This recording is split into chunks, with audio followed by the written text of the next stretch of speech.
ባንድ ወቅት ጊዜው ቆየት ብሏል ገጠመኝ ነው ማጫወታችሁ እና ስልክ ይደወላቸዋል አንድ አሜሪካን ሀገር የምትኖር ልጅ ለአባቷ ነው ስልክ የምትደውለው ሃሎ ዳድ አቤት እንዴት ነሽ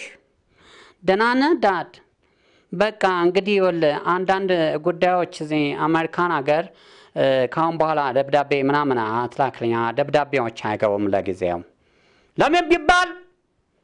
ያው ምልህ አንዳንድ ታቃል ሳርስ የሚባል ነገር እናንተ ጋር በዜና ተሰማው እንደሆነ አላውቅም እና ለጊዜው ሳርስ የሚባል ከቻይና ስለገባ በዛ የተነሳ ደብዳቤ አይገባም አሜሪካን ሀገር ውስጥና እኔው ራሴ ደውላለሁ እሺ ዳድ አውቃለሁ ደብዳቤ መጻፍ እንደምትወድ አውቃለሁ ሃይ ቻይና እናንተ ጋር በደብዳቤ ያስገባች